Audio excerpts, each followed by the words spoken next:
Жаз, Алматы, ауа тымырсық. Ләйлә жатақханадан анасының үйіне көшіп келді. Бір жыл бойы көрмеген тар бөлме сол қалпы. Тек иісі ғана өзгерген, еркектің иісі. Ас үйде отырып салқын шай ішіп отырған Мұрат алғаш көрген кезде Ләйләні тік тұрып қалды. Сен өскенсің, деді Мұрат. Сәл жымиып, бір кезде мен саған мультик қосып беріп отырушы едім. Қызығы, ол кезде Ләйлә 14-те еді.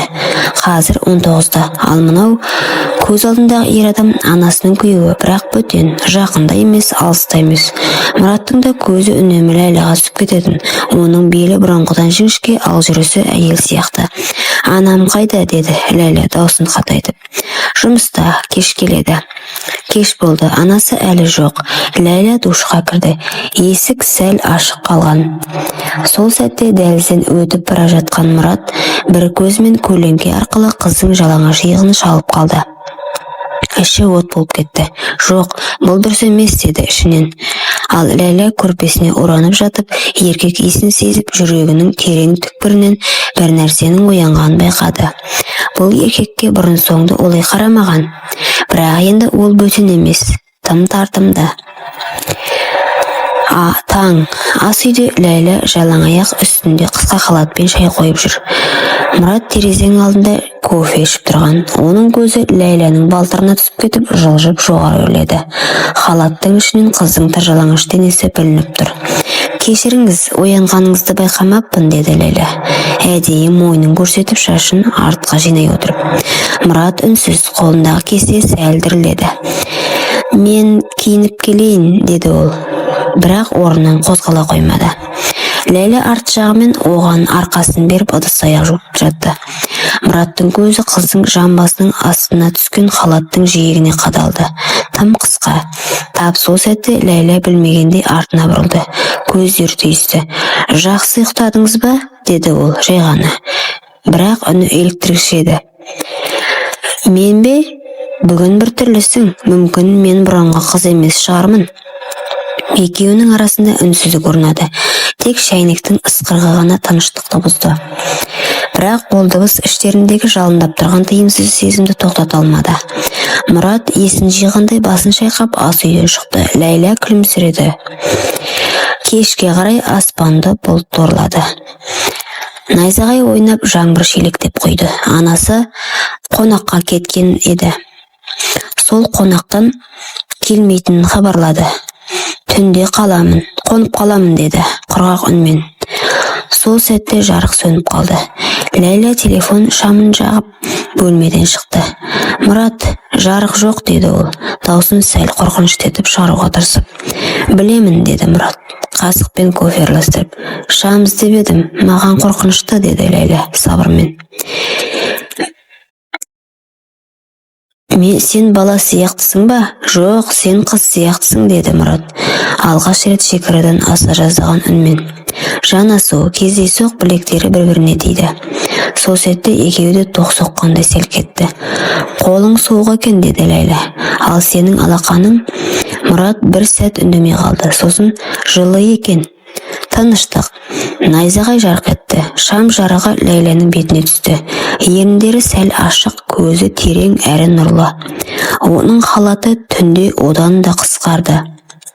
Сен ойнап жүрсің бе менімен, деді Мұрат. Даусы күңіреңденіп. Ал егер иә десем, деді де Ләйлә бір қадам жақындап. Тоқта. Бірақ ол сөзін аяқтай алмады. Өйткені Ләйлә оның қолынан ұстады. Ал Мұрат алғаш рет жігерсіздіктен қолын тартып алмады. Сол түнде алғаш рет тыныс тіршіліктен басқа бірдеңе естілді. Ыстық ауада құмарлықтың дыбысы ілініп тұрды.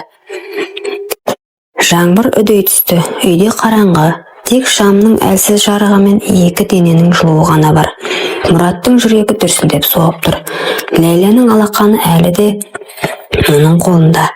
Егер тоқтамасақ, деді ол ақырын. Тоқтай алмаса ше, деді Ләйлә, еріндері жақындай түсіп. Сол сәтте еріндер түйісті. Әуелі баяу, сосын құмарлықпен. Мұрат өз-өзін жоғалтып алды. Оны тоқтатқан иелікте ұяты, тіпті ар-ұжданда емес. Жылдар бойы іште бұғып жатқан аштық. Ләйлә үнсіз еді. Ол еркектің еркін билеп жатқанын ұқты. Бұл еркек өгей әке. Бірақ дәл қазір оның кім екені маңызды емес. Шам құлап түсті. Жарық сөнген еді. Түн ішінде тек дем мен ыңырсыған үн ғана қалды. Мұрат оның халатын шешіп тастады. Қыздың тәні дір-дір етеді, бірақ ол шегінбеді. Кереуетке дейін барған жоқ, тек диванда құштарлықпен.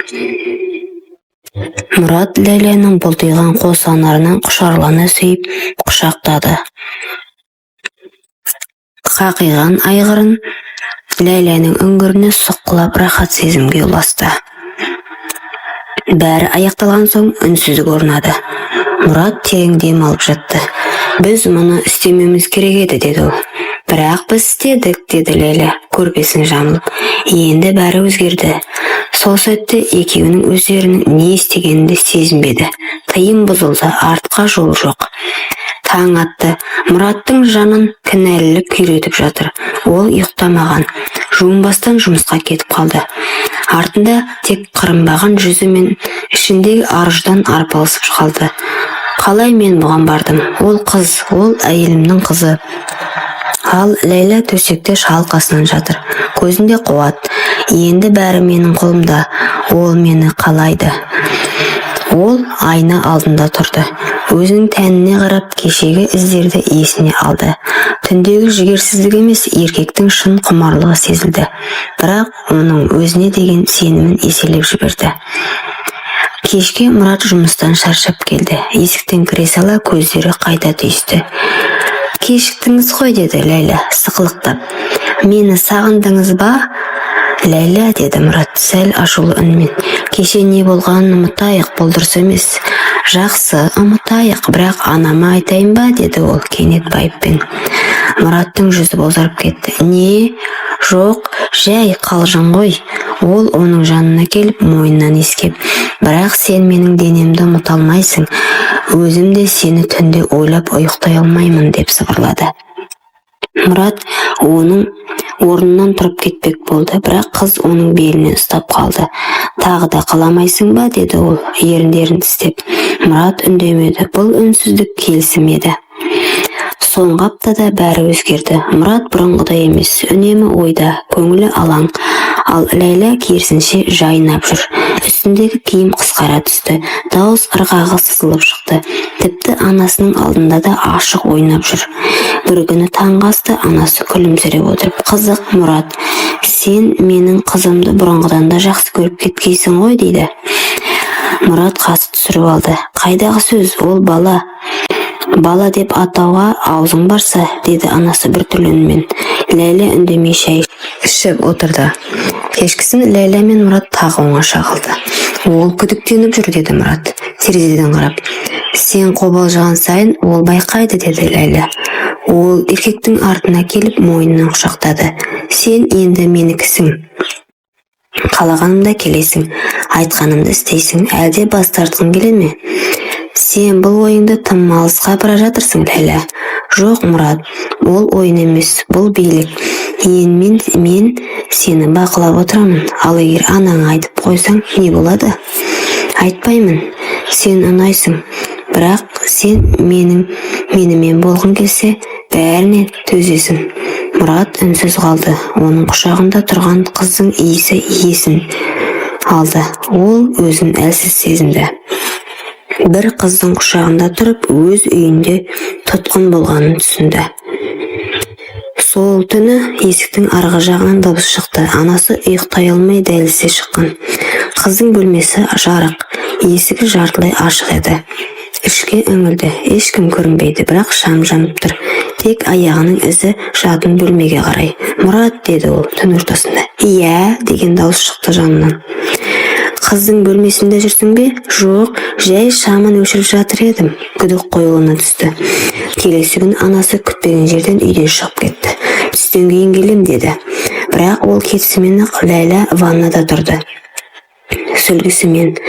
Мұрат оны көріп, артына бұрылғанда қыз жалаңаш денесімен еркектің алдында тоқтады. Енді жоқ деме, деді ол. Кеш қалдық.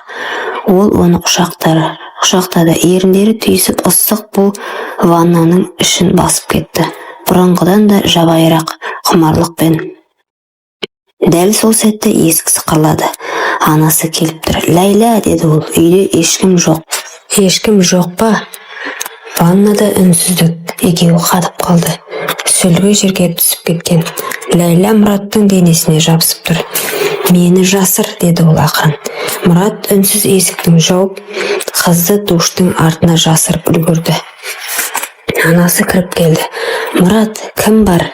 Мен жуынғалы жатыр едім». Анасы күдікпен қарап ваннаға бір көз тастады. Сосын, «Қызық, үйде әйел иісі тым қою», деді. Ол шығып кеткенде Ләйла сыбырлады. «Сен әлі де менікісің». Анасы ештеңе айтпады, бірақ күдігі ішін тіліп, көзқарасы салқындап кетті. Бір күні үйге күтпей келді. Үнсіз жатын бөлмеге жақындап, есікті ашты. Ал алдында еденде шашылған киім, кереуеттің шеті, ал үстінде Ләйла мен Мұрат. Көздері түйісті. Мұрат орнынан тұра алмай қалды. Ләйла көрпемен оранды. «Сен менің қызым емессің. Анашым, сен менің күйеуімді». Дауысы дірілдеп, көзі жасаурап, тізесі бүгіріп кетті. «Анашым, бәрі жай емес, бұл жеркеніш, екеуің де мен үшін өлдіңдер». Анасы есікті тарс жауып, үйден шығып кетті. Кейін ол Ләйләні үйден қуып шықты. Қыз түк демеді, кетіп бара жатып, тек артына бұрылып, «Сен де бәрін жоғалттың, мама», деді. Мұрат әйеліне қайта-қайта кешірім сұрап келіп жүрді. «Мен сені сүйем, қателік болды. Бұл кешіріммен жуылатын нәрсе емес», деді әйелі. «Сен менің ең үлкен сенімімді өлтірдің». Ол оны ешқашан кешіре алмады. Ал Ләйла жатақханада тұрып жатты. Қарапайым, тар бөлме, ешқандай ыстық құшақ, ешқандай тыйымсыз құмарлық та қалмады. Сол жерде бір күні өзіне 20 жас үлкен, ажырасқан, ақшасы бар, бірақ жалғыз еркекпен танысты. Ол оны әйел етіп алды. Бірақ бәрі жайлы емес еді. «Мен бала сүйгім келеді», деді ол. «Дәрігерлер, кешіріңіз, бала көтере алмайсыз», деді. Ләйла үнсіз отырды. Жылдар өтті, байлық болды, жағдай болды. Бай еркек жатақханадан алып кеткенмен бақыт орнамады. Жылдар өтті, байлық болды, жағдай болды. Бірақ үйде үнсіздік. Бос терезе алдында отырып, ол әлгі жаңбырлы түнді еске түсірді. Сол құмарлық бәрінің басы еді. Өмір өкінішпен өтті. Жүрегі ешқашан аналық махаббатты сезінбеді. Жанында адам болса да, ішінде бос орын қалды. Құрметті оқырман, өмірден алынған шынайы оқиғаларды тыңдағыңыз келсе, менің арнама тіркеліп, лайк, комментарий жазып қолдап кетіңіздер. Тыңдағандарыңызға мыңда бір рахмет.